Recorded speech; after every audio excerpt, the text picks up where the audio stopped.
जय हिंद जय भारत। मैं शमशाद शेख। एक मजदूर मरता है तो मजदूर के सपोर्ट में एक मजदूर आ जाता है। एक कौवा मरता है तो उसके सपोर्ट में हजारों कौवे उसके आगे पीछे घूम के काँव काँव करते हैं। और ये पत्रकार कौन से कैटेगरी के हैं, कौन से समाज के लोग हैं जो अपने ही ग्रुप के लोगों का विरोध में ये उनको ही देशद्रोही बता रहे हैं। उनके खिलाफ ये प्राइम टाइम चला रहे हैं, कोई डीएनए चला रहा है, कोई साजिश बता रहा है, कोई फंडिंग इधर से उधर से बता रहा है। अरे मेरे भाई शर्म करो, बड़े बड़े पत्रकारों। आज वो जिस जगह पे है ना, कल तुम उसी जगह पे तुम भी आओगे। पड़ी लकड़ी उठा के डाल रहे हो ना पिछवाड़े में, तो एक ना एक दिन बारे के भाव में तुम भी बिक जाओगे। ये भूल में नहीं रहना कि तुम्हारी कीमत हमेशा उतना ही रहेगी। जो बड़े बड़े न्यूज़ चैनल है ना, बड़े बड़े पत्रकार है ना, उनकी बोली लग सकती है क्योंकि वो वेश्यागिरी करते हैं। जो अपना ईमानदारी नहीं बेचना चाहता है, जो अपनी सच्चाई नहीं बेचना चाहता है, उनको चाहे कितना भी सीबीआई का डर दिखा लो, ईडी का डर दिखा लो या किसी भी चीज़ का डर दिखा लो, जिसके पास ईमान है और जो अपना ईमान और धर्म नहीं बेचना चाहता है वो किसी भी कीमत पे नहीं बेच सकता है। तुम लोग के जैसा बिकाऊ नहीं बन सकता है मीडिया कर्मी जो है। देश के युवाओं, भारत के युवाओं, आप समझो, ये अपने ही ग्रुप के लोगों को ये मीडिया वाले नहीं सपोर्ट कर रहे हैं, ये अपने ही ग्रुप के लोगों को समर्थन में नहीं आ रहे हैं। तो आप समझना कि ये आपके हक अधिकार की बात किस तरह से करेंगे। ये सरकार की गुलामियों में और सरकार की तारीफ के पोटले बांधने में इतनी बिजी हो गए। सदस्य है पत्रकार कर्मी, जो पत्रकार कर्मी है ये भी पत्रकार, वो भी पत्रकार, बस फर्क इतना ही है जो ये दलाली करते हैं और वो जनता की मुद्दे उठाते हैं और सरकार की नाकामियों को दिखाते हैं और सरकार की आलोचना करते हैं।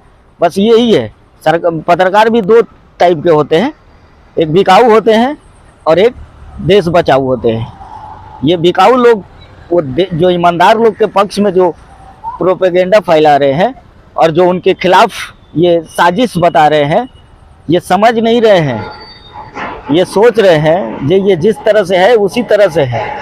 अभी आप जो देख रहे हो, जो दौर चल रहा है, पत्रकारों की गिरफ्तारी हो रही है, पत्रकारों के घर पे जांच चल रही है, तब तक ये उनको गुनाहगार बना दिए।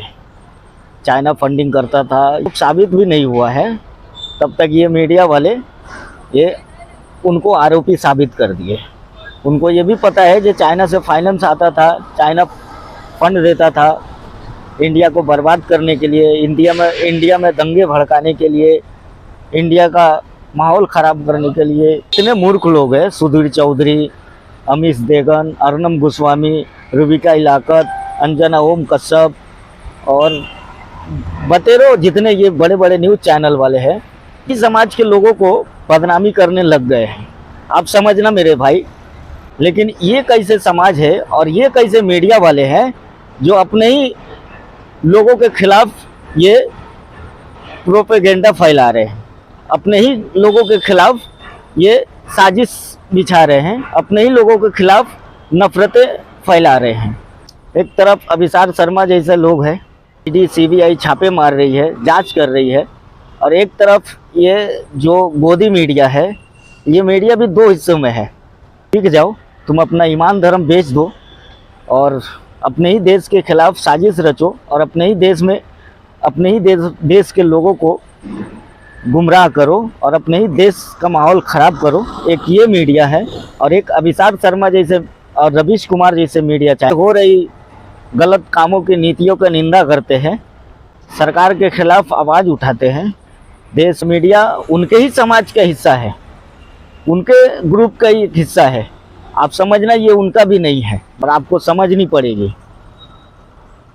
जो आज देश के हालत है, मीडिया खुद मीडिया का नहीं है, मीडिया खुद मीडिया का विरोध कर रहा है। ये इसलिए कर रहा है कि भाई तुमने क्यों नहीं बिके, तुम अपना ईमान धर्म क्यों नहीं बेचा, तुम अपना ज़मीर क्यों नहीं बेचा, तुम देश के लोगों के साथ गद्दारी क्यों नहीं किया। हमने तो किया, लेकिन तुम क्यों ईमानदारी पे हो। इसी का कारण है अभिषेक शर्मा के विरोध में ये चैनल वाले हैं, जो बड़े बड़े एंकर है, जो बड़े बड़े न्यूज़ रिपोर्टर है, ये अपने अपने स्टूडियो में बैठ के एक से एक नारे लगा के एपिसोड चला रहे हैं। चाइना से फंडिंग आता था, यहाँ से आता था, वहाँ से आता था। बस शर्म करो, तुम भी उसी कैटेगरी के लोग हो और तुम्हें भी एक ना एक दिन अपना पोजीशन बदलना पड़ेगा, तो पलट के वही लकड़ी तुम्हारे पिछवाड़े में घुस जाएगी ऐसी, ये पूछो मत। क्योंकि तुम लोग पड़ी लकड़ी उठा के अपने पिछवाड़े में डाल रहे हो ना, हमेशा के लिए नहीं रहने वाली है मेरे भाई। सत्ता बदलेगी ना तो 12 के भाव में बिक जाओगे।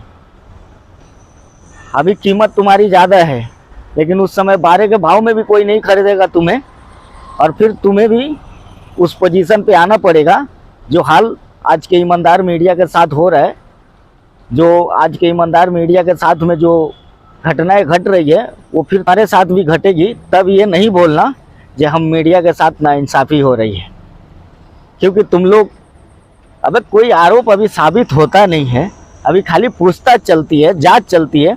तब तक अपना अपना टाइटल लगा के अपना अपना प्राइम टाइम डीएनए सब शो चलाने लगते हो, जो इधर से फंडिंग आती थी, उधर से फंडिंग आती थी। तुम्हारे ही देश में कितनी फंडिंग, कितनी घोटाले हो रही है, अपने ही देश के राज तो बताओ।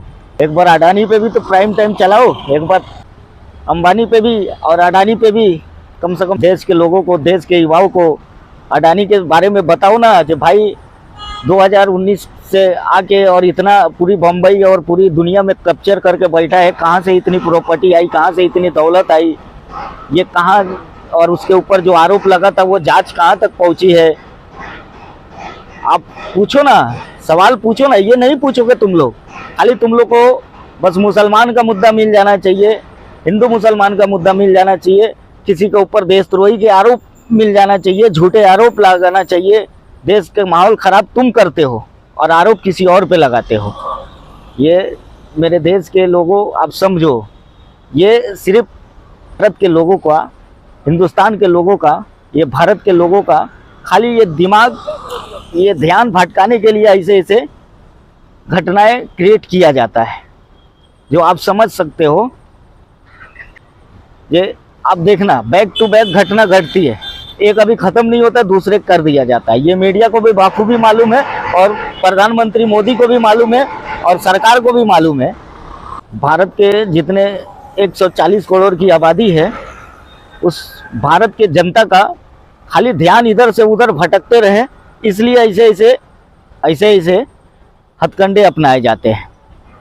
इस देश के लोग, इस देश के युवा अपना हक अधिकार के बात ना कर पाए, रोजगार ना ढूंढ पाए, सरकार से सवाल ना करे, इसीलिए ऐसे ऐसे मुद्दों में उलझा दिया जाता है। देश के युवाओं को और देश के लोगों को ऐसे ऐसे मुद्दे में उलझा दिया जाता है कि देश और देश के लोग सवाल ना पूछे सरकार से। और उसी के साथ बखूबी निभाती है ये मीडिया, जो आज के दलाल मीडिया है, जो गोदी मीडिया है। ये कौम के लोगों को, अपने ही समाज के लोगों को, अपने ग्रुप के लोगों के खिलाफ ये देखो किस तरह से साजिश रच के, और उनको किस तरह से बदनाम करके, और उनके साथ में किस तरह से ये प्रोपेगेंडा फैला रहे हैं। अगर सरकार बदली और गलती से इनकी जांच होने लगी ना, तो मुझे लगता है कि ये पूरा इंडिया में, पूरा इंडिया का करप्शन, ये पत्रकार जो बड़े बड़े न्यूज़ चैनल वाले हैं, यही सबसे बड़ा क्राइम करके, सबसे बड़ा काला धन रख के, और ये सबसे बड़ा देशद्रोही यही लोग हैं, जो बड़े बड़े आज ज्ञान चोद रहे, पत्रकारों चैनलों पे बैठ के बड़े बड़े ज्ञान चोद रहे हैं। ये सबसे देशद्रोही ये है। देशद्रोही वो थोड़ी है जिन लोगों के ईमानदारी और सच्चाई कोई नहीं खरीद सका, वो अपना जॉब छोड़ दिए, अपना स्थान छोड़ के वो यूट्यूब पे आ गए, अपना यूट्यूब पे अपनी बात रखने के लिए, अपनी ईमानदारी और सच्चाई साबित करने के लिए। और ये पत्रकारों को देखो, जो उनको बदनाम करने के लिए किस तरह से प्रोपेगेंडा चला रहे हैं, किस तरह से ये साजिश बता रहे हैं, जबकि आरोप साबित भी नहीं हुआ है, खाली पूछताछ हुआ है। मतलब यही है कि भाई तुम पत्रकार